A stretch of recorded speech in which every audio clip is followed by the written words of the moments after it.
Okay, so I mean, you were just talking about your writing, and you're spending a lot of time on writing and studying.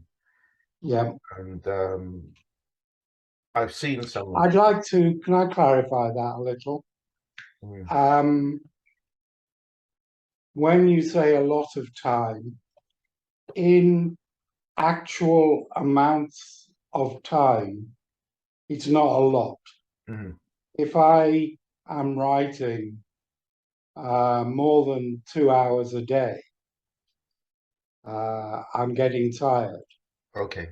So it's a sense of dedication to the writing, Hmm. if you follow me. It's what matters to me the most. And if I am fulfilling this quota, which is just, getting up and writing, I'm happy and content, fulfilled. Hmm. But it's not a lot of time. Some people might view my output as quite a lot, but in fact, it's not a great deal of time, sitting in a room for 12 hours writing. I don't do anything Yeah. like that. Yeah. Okay, but it accumulates over time, Mm, it does. and The website is huge, yeah. yeah, uh, There you go. yeah. Okay, so Uh, you can see it. yes, would you like me to do a bit of an explanation? Yeah, yeah. Right. Uh, you, you have a top bar and a bottom bar of links. Okay. And one of those is a tour, but so you could do that if you wish. Hmm. There's two sides to this, mainly two sides to this. The left-hand side, as you look at it, is Zantao Med, Hmm. and the right-hand side is Wei Zantao, the sci-fi stuff. So for today, we can leave aside the sci-fi stuff, but if you look at the links there, there's books to read if you want to. Okay.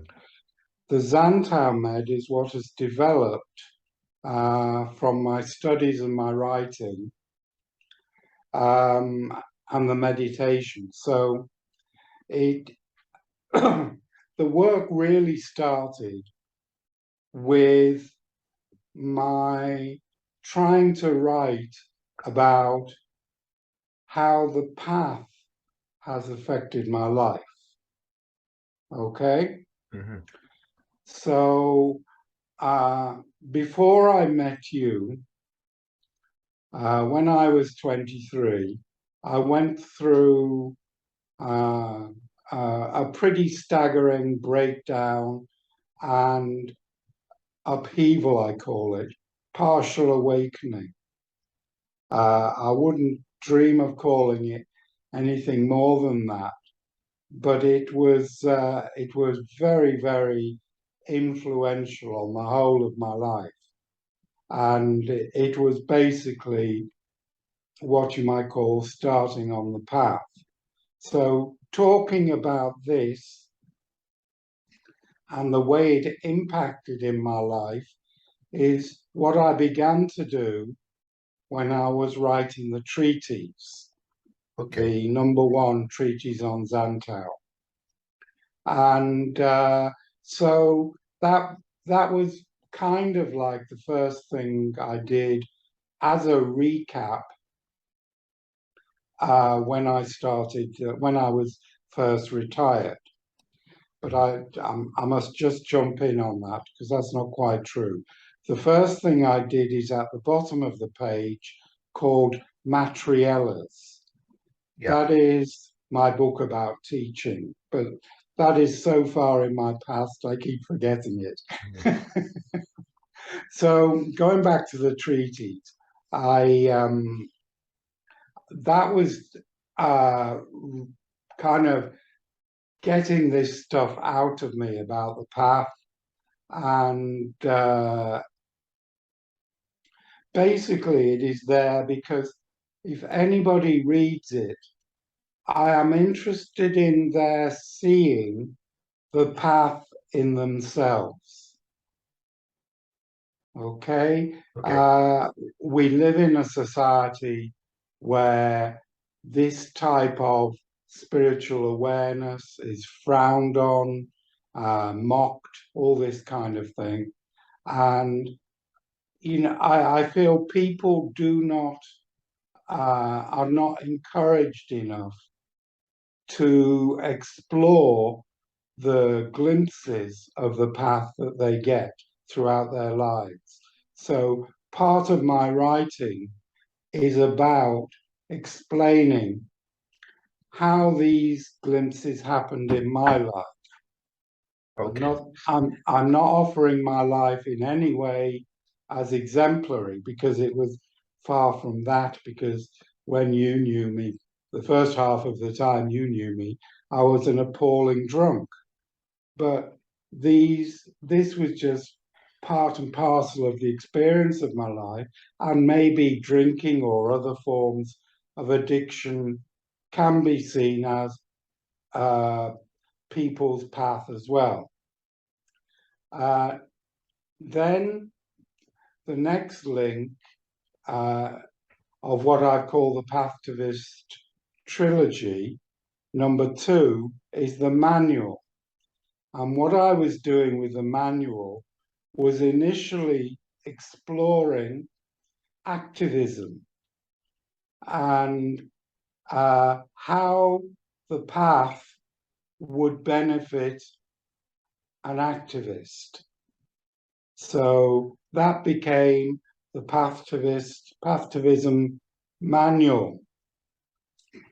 And the first, the first half of it was looking at some of the destructive behaviors amongst activists, some of it from themselves, most of it because of the pressures on activists uh, from the establishment, from the patriarchy, which leads to this kind of poor behavior.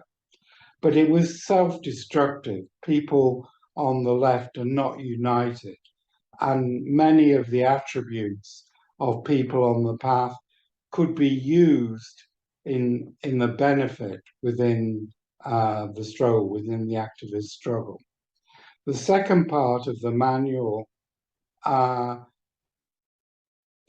the first part, I opened up within myself and began to see different aspects of development that had happened and that could happen. I talked about those in the second part, and it eventually led to my deciding that what would be of benefit to the struggle was more and more people trying to find a path and then using what they learn on that journey to find the path within the activist struggle that we all need to be a part of.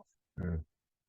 And then finally, for myself, the the journey led me into meditation when I retired, and the meditation that I followed came from a Thai teacher who was long dead, called Buddhadasa, and he wrote a book called Anapanasati Bhavana, which is translated as mindfulness with breathing.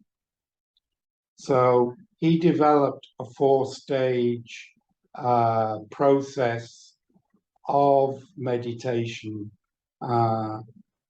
which, from where I look at it, is based on the four foundations of mindfulness. And I began to work on this method of his method of vipassana, And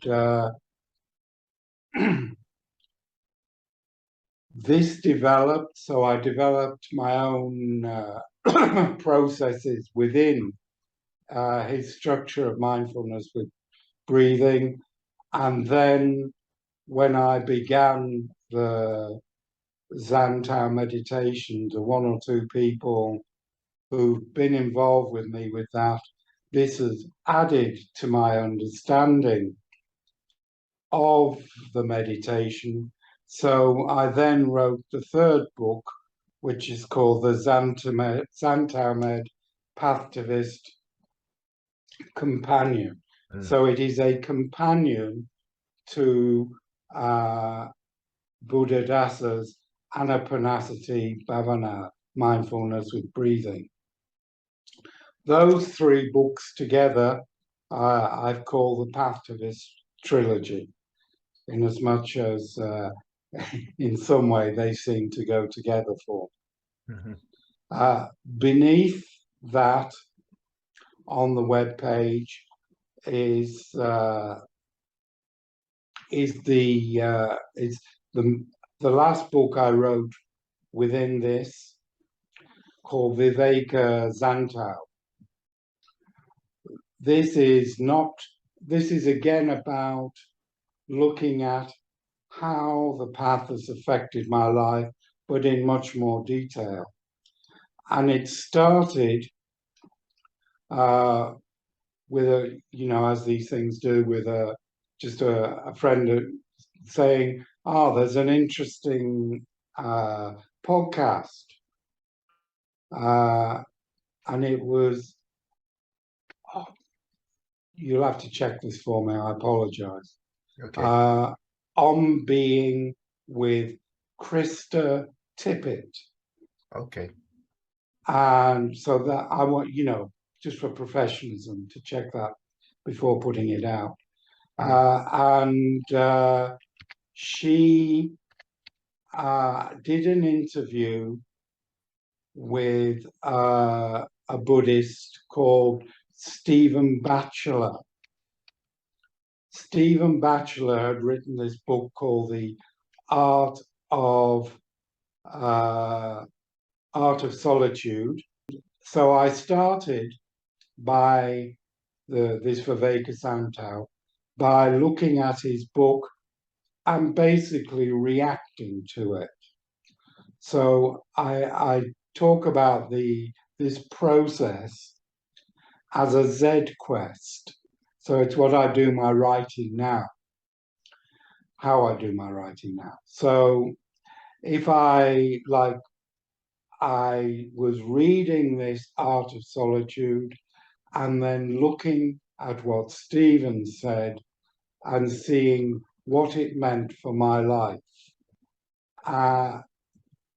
Then when I finished his book, oh dear, this one I have forgotten. There was a very interesting book by a guy who went to live on a Patagonian island for a year. And he did it with the purpose of coming to terms with his spirituality whilst surviving on the island. So that was the second book that I went into. Mm-hmm. And then the Viveka Zantao, which was all about solitude. You see, Okay.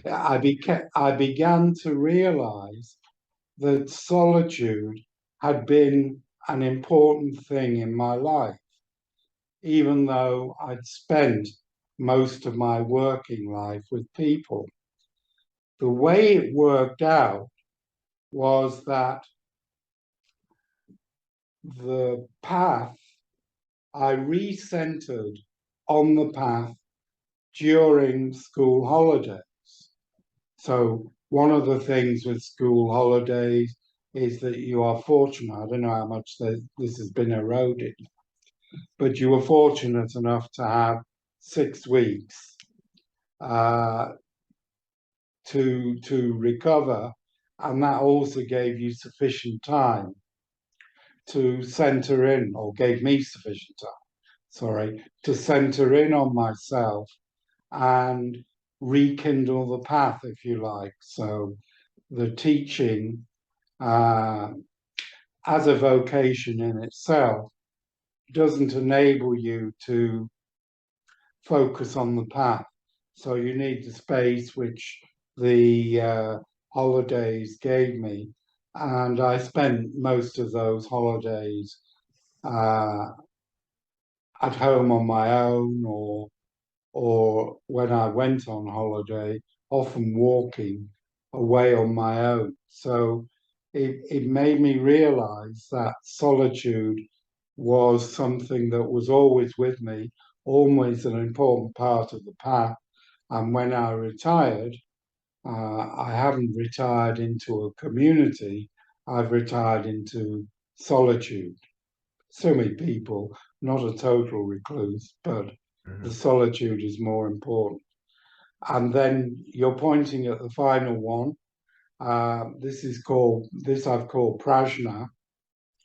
Uh, I was studying Thich Nhat Hanh's book on Awakening of the Heart, which is his book on all the suttas or sutras that mattered to him. So he began by looking at a number of Theravadan suttas, and I must say, for clarity, that my studies have been almost entirely Theravadan, and focusing in from the wider Theravada of Ajahn Chah into Buddhadasa. But studying Thich Nhat Hanh took me for the first time into the Diamond Sutta and the Heart Sutta, which I consider a kind of a threshold. So this threshold I experienced with a great deal of disturbance, and then began to work out why. So if you would, click the Prajna button. Okay. I'm not sure how this works in terms of recording and what, Okay. but Well, we'll find out. yeah, it's given me where I want to go. Yeah. So that, from what I can see. So the first thing I write there is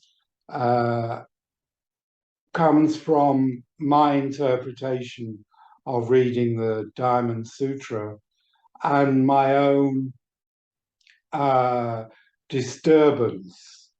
So it basically is telling me I have to reinforce in my practice before I get into the studies of all these things. Otherwise, I will be suffer these disturbances. Okay, that's what the warning means. If you could scroll down the page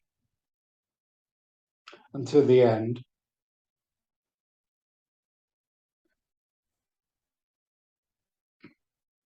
Here. and then click on the arrowed link on the right. I think that's it. Wait a minute. No.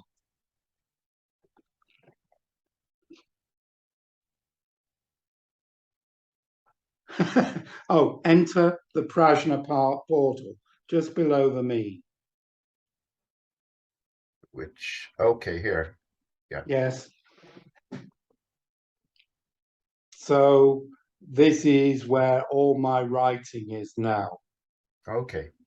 So if you go to the top, back to the top again, or the bottom, right, you'll see the buttons bar. Mhm. So on you have prajna, which is it is ongoing, and it is about my understanding of the stuff when I've crossed the threshold.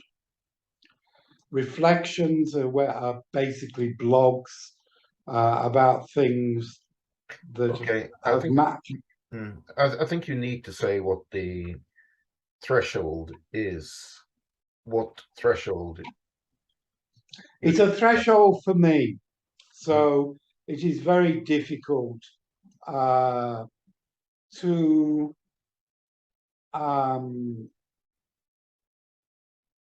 it it's it is explained within some of the writings, but there is a there's I have experienced a change in approach as a result of moving from the teachings of the Pali Canon or Theravada Buddhism into the teachings of Mahayana, such as the Heart Sutra. So uh, this is not something. Oh, sorry, wait a minute. It was an important change for me, but what is most important to me about what is on my website has been the work on Xantaumet on the front page. Okay. But because I have crossed over this threshold, this is not some mystical or whatever threshold. It is a personal threshold which made me realize that there is a difference between the practices for me of Xantaumet or and what that leads to, and the types of approach that you get by going beyond it, which I haven't gone beyond it very far, especially in terms of looking at the sutras. I draw a distinction. The sutras is the Pali word which Theravadins use, and sutras is the Sanskrit word which is used by Mahayana or Vajrayana, the Tibetan. Now, I don't know how far I'm going to going into studying those, but it has affected the way I approach things. For example, in the book on this page, which comes from the button Love, this is a study of the meaning of real love. And it is initially started with as a Z quest on Sharon Salzberg's book on meta meditation. I've forgotten the full title, but it's Meta Meditation, the Art of Mindful Connection, or Real Love, the Art of Mindful Connection. So Sharon Salzberg is a teacher who focuses a great deal on meta meditation. This is the meditation about giving out loving kindness, and the book is primarily about trying to give out loving kindness and build loving kindness within the communities of peoples that you come into contact with. Okay. So the first half of the book is concerned with this meta meditation. So this was mainly for me an exploration into what love means. And I'm talking, you'll see the title of Spiritual Love and the Path. So although I look into romantic love and what it's about, uh, I come through my life, I've come to realize that spiritual love is the permanent thing that comes from the path. So the first part of that book is looking at that development using Sharon's book as a way of bouncing off and promoting thoughts. The second part of the book came from looking at bell hooks. Bell hooks was a Black American activist who I started reading round about the time that I first started to know you. So that will be back in the 80s, I think, when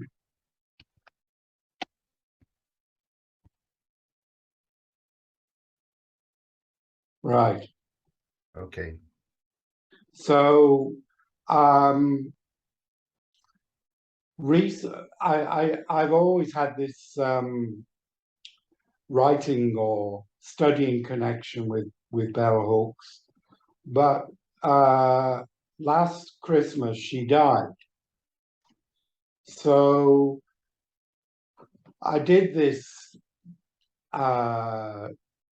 thing I called a dedication to bell hooks, in which I examined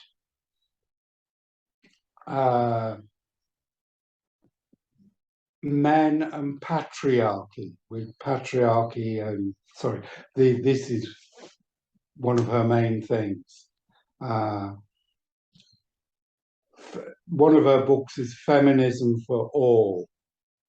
That to give a flavour of who she is. And when I did this exploration into this book on patriarchy, I did that as this dedication to bell hooks.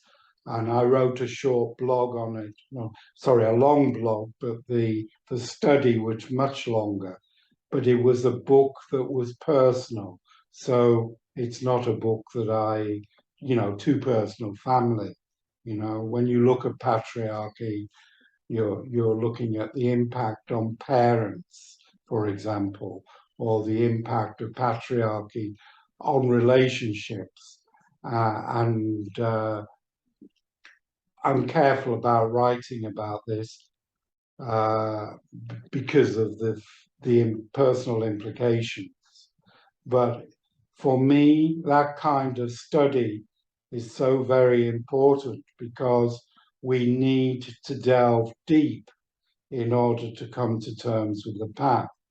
And Bell Hooks is a writer who, in me, really helped me go deep.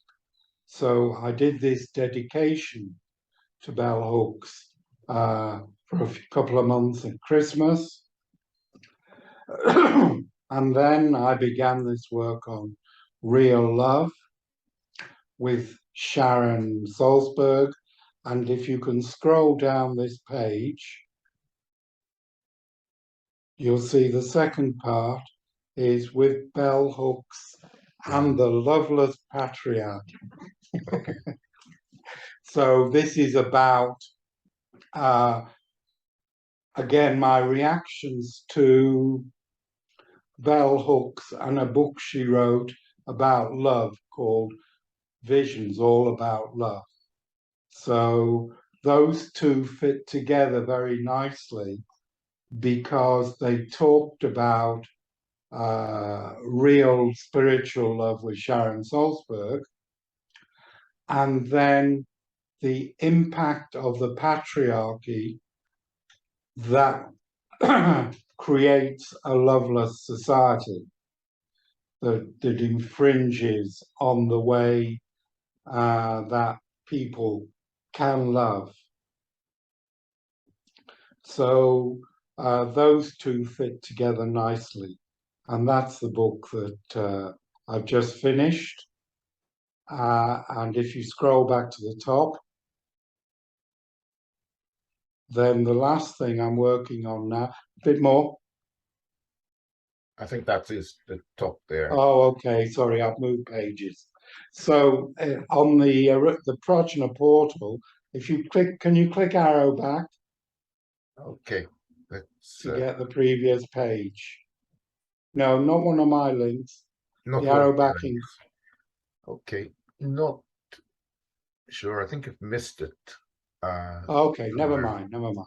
See, Anyway, okay, that oh, is there you go. Good. So the last button on that page, what in the this. orange, is Sec Path, Okay, Secular Path. So that's the one that I'm working on now. So I've only just started it. This again is Stephen Batchelor, and what he is doing is he has examined. He started as a Mahayana Buddhist in Tibet and then in Korea, and then he came back to Theravada. So he was looking at Theravada to try and find a common core of Buddhism, if you like, a secular Buddhism. So I'm looking at what he did because his focus is on the practice. And the practice that he started with is the practice of the Four Noble Truths. So I am looking at the process of secularization that he has done, how much of it I want to subscribe to, how important, sorry, not how important as a question, the importance of practice as opposed to just intellectual study. It's got to be practice. It's got to be, in terms of the Four Noble Truths, getting rid of the suffering by getting rid of craving, cessation of craving. So, whereas some approaches to Buddhism are very much are not about the personal getting rid of the suffering within that arises from conditioning. So I'm only just beginning that. So beyond that, I can't really say for this. that I think you've given a pretty complete overview, I think, of your writings on Right. your Buddhist path. Uh, and what I'm getting is that there's a lot there for quite detailed discussion. Right. And I'm thinking that something that we could do is actually have a series of conversations uh, looking at aspects of what you've written. If you wish. I think that it is something that would contribute to a wider discussion that many people, it seems to me, need, and some people are actually desperately seeking. Okay, what I'd like Yeah. to do now, I'm just going to stop recording because that's because I'm not sure how the recording is going to work, especially with the shared screen. I'll have to have a look at that, and Okay. um, Let me see. Yeah, stop share. Okay. Okay, it'll be interesting to actually see how this looks when I look at the recording. Okay. Stop recording.